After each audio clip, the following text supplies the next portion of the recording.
అధికారులకు కేంద్రం మరోసారి సమన్లు జారీ చేసింది. 6 గంటలకు విచారణకు రావాలని ఆదేశించింది. ఇండిగో సంక్షోభంపై సీరియస్ అయిన కేంద్ర సర్కార్ సంస్థ సీఈఓ పీటర్ ఎల్బర్స్ ను తొలగించే ఛాన్స్ ఉంది. కాసేపట్లో పౌర విమానయాన శాఖ కీలక సమావేశం జరగబోతోంది. ఈ సమావేశానికి ఇండిగో యాజమాన్యం హాజరు కానుంది. మరోవైపు ఛార్జీల మోతకు కేంద్రం చెక్ పెట్టింది. విమాన ఛార్జీలను పరిమితం చేసిన కేంద్రం ఆదేశాలను పాటించాలని తెలిపింది.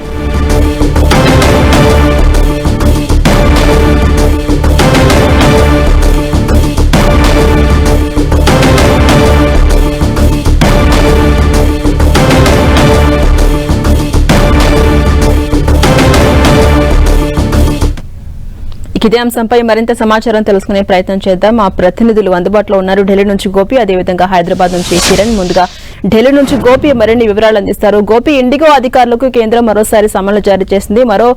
మరి కాసేపట్లో సమావేశం కూడా జరపబోతోంది. ఇప్పటికే ఇండిగో అధికారులకు ఆయా యాజమాన్యానికి పిలుపు కూడా వచ్చింది. సమావేశం జరగబోతోంది. అప్డేట్స్ ఏంటి?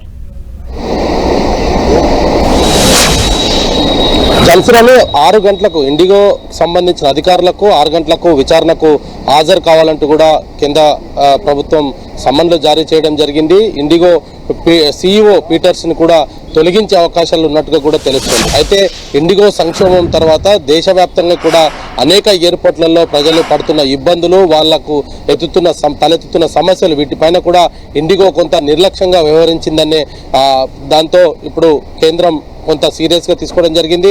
దీని ఇండిగో వైఫల్యానికి సంబంధించి కూడా ఇప్పటికే ప్రధాని నరేంద్ర మోదీకి అధికారులు వివరించడం జరిగింది. ఏ విధంగా ఇండిగో సర్వీసుల్లో అంతరాయం కలిగిందన్న దానిపైన కూడా ఇటు ప్రధానికి వివరించడం జరిగింది. అయితే ఇటు మరొక వైపు ఇండిగో సంక్షోభాన్ని ఆసరాగా చేసుకొని ఇతర కంపెనీలంతా కూడా ఒక్కసారిగా విమాన రేట్లు పెంచడం జరిగింది. ఆ రేట్లు పెరుగుదలతోటి కూడా ప్రయాణికులు అనేక ఇబ్బందులు ఎదుర్కొంటున్నారు. దీంతో కేంద్రమే ఒక టారిఫ్ ను కూడా ఏర్పాటు చేసింది. అయితే ఇందులో 500 కిలోమీటర్ల వరకు 7,500 వరకు, 1000 కిలోమీటర్ల వరకు 12,000, 1,500 కిలోమీటర్ల వరకు 15,000, 1,500 కంటే పైన ఉంటే 18,000 వరకు కూడా పెంచుకో ఆ టారిఫ్ లోపే ఉండాలనేది కూడా కేంద్రం ఈ టారిఫ్లను కూడా విధించడం జరిగింది. అయితే ఒక్కొక్క ఈ విమాన సర్వీసులను అందజేస్తున్న కంపెనీలు అనేక వేల రూపాయలను కూడా ఛార్జ్ చేయడం జరిగింది. Delhi to Hyderabad air India 1,15,000 రూపాయలను ఛార్జ్ చేస్తుంది. కొద్దిసేపటి క్రితమే దానికి సంబంధించి కూడా ప్రయాణికులు కొంత గగ్గోలు పెట్టడం జరిగింది. ఒకవైపు ఇండిగో అకస్మాత్తుగా విమానాల రద్దు చేస్తూ ఉన్న నేపథ్యంలో ఇతర సంస్థలు తమకు ఆసరగా అండగా ఉండాల్సిన సంస్థలే తమ నుంచి దోపిడీకి పాల్పడుతున్నాయంటూ కూడా ప్రయాణికులు పెద్ద ఎత్తున కూడా ఆందోళన చేయడం జరిగింది. సో వీటన్నిటిని కూడా మరి కాసేపట్లో పౌర విమానయాన శాఖ ఆధ్వర్యంలో ఒక మీటింగ్ కూడా జరగబోతుంది.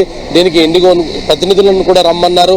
అసలు ఎప్పటిలోగా ఈ యొక్క సమస్య తొలగిపోతుంది, ప్రయాణికులు ఎప్పుడులోగా సజావుగా తమ ప్రయాణాన్ని తమ గమ్యాన్ని చేరుకుంటారన్న దానిపైన కూడా ఒక క్లారిటీ లేదు.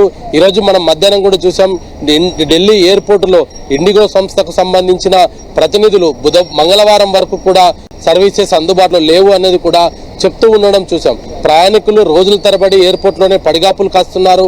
ఒకవేళ రీషెడ్యూల్ చేసిన ఫ్లైట్స్ అవి కూడా క్యాన్సిల్ అవుతూ ఉండడంతో అసలు ఏం చేయాలనో దిక్కుతోచని పరిస్థితుల్లో ప్రయాణికులంతా కూడా ఎయిర్పోర్ట్లోనే ఉన్నారు. సో మరి కేంద్రం మరి ఇటువంటి అన్నింటి పరిస్థితులను కూడా పరిశీలించిన నేపథ్యంలో ఇప్పుడు జరగనున్న సమీక్ష ఏ విధంగా ఉండబోతుంది, ఈ సమీక్షలో అసలు ఏ అంశాలను ప్రాతినిధ్యంగా కేంద్రం తీసుకోబోతుంది అన్న దానిపైన కూడా మరి కాసేపట్లో కొంత క్లారిటీ వచ్చే అవకాశాలు కనపడుతున్నాయి. Jhansi, thank you Gopi.